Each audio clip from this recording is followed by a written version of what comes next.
Journos from all of the mainstream outlets have been silent on the censorship going on in the video game industry over the years because they support it, and now they're even going as far as to say that a Gooner gotcha game, BrownDust2, is abandoning its Steam launch because the developers refuse to censor their product.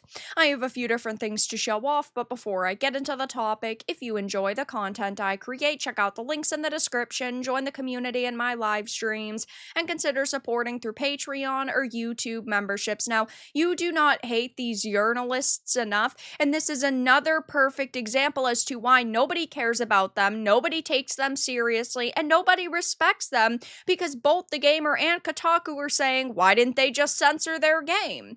So it says, fresh off Steam banning horror game Horses from its platform, another game has announced that it is canceling its planned release on the storefront due to Valve's, quote, policy requirements. BrownDust2, a very NSFW gotcha game, will no longer be coming to Valve's PC platform. You should instantly be saying that creators should not be forced to censor their content. Are they going to do that, though? Absolutely not. Over the past couple of months, I've had to talk a lot about Steam forcing more censorship upon developers because of Visa and MasterCard external pressure, but even years before that, I've been talking about it a lot on my channel, where Valve has very inconsistent policy platforms. One day, an employee might say something is perfectly fine to make it on the platform, and the next, they will say, no, you actually can't release this same type of content. They will ban hentai games, yet allow hentai games. They will ban NSFW content on a Tuesday and allow it on a Wednesday.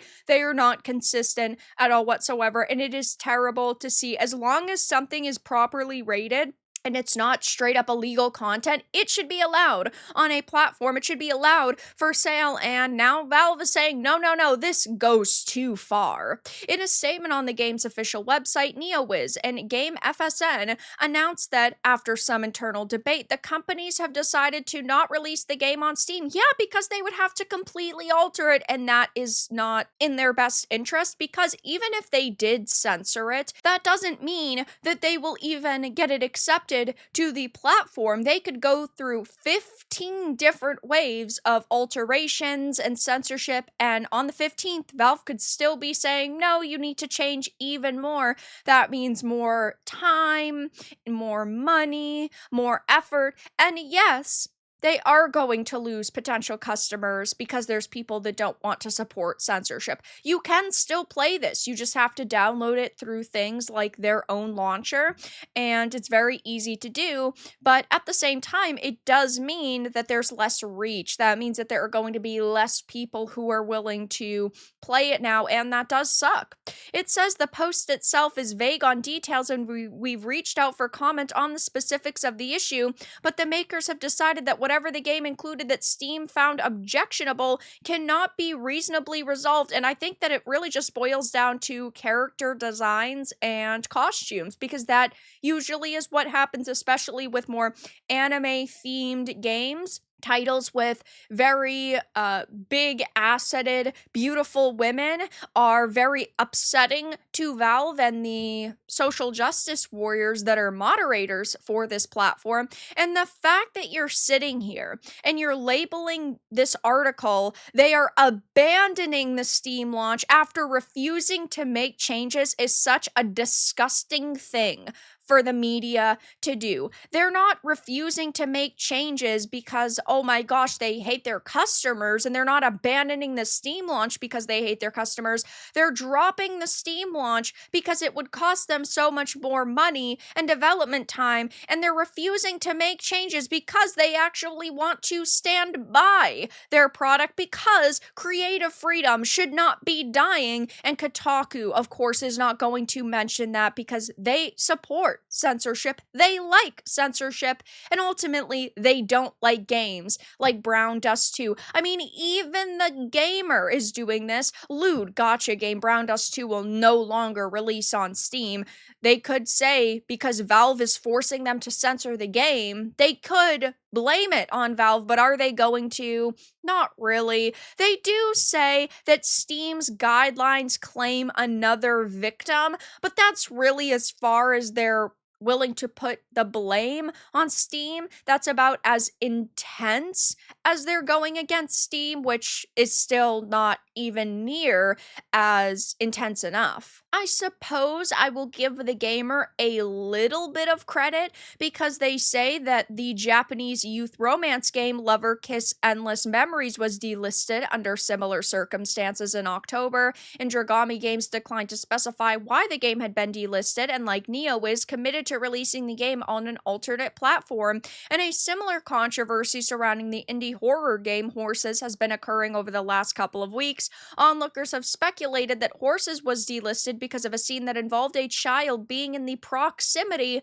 of a naked woman. This could suggest the inclusion of lolicons in BrownDust2, and Lover Kiss Endless Memories might be the primary reason why they can't release on Steam, though this is just conjecture on my part. But if they actually went through all of the problems that Steam has had over the years, all of the issues that developers have faced with getting their titles released on this platform, it would paint a very different picture. But of course, they don't want to infuriate Valve because they don't want their accounts to be affected. They don't want Valve to be angry at their outlet, and they're probably told by their higher ups that they have to cover topics from large companies in certain ways, but they are more than happy to. They are fine with defending censorship because they themselves support it. They themselves have not actually stood firm against censorship in the video game industry for years, and whenever it supports their viewpoint, whenever they agree with it, they don't make an article on it. They don't call it out. They don't say that it's unfair, and it's just disgusting to constantly see this happening,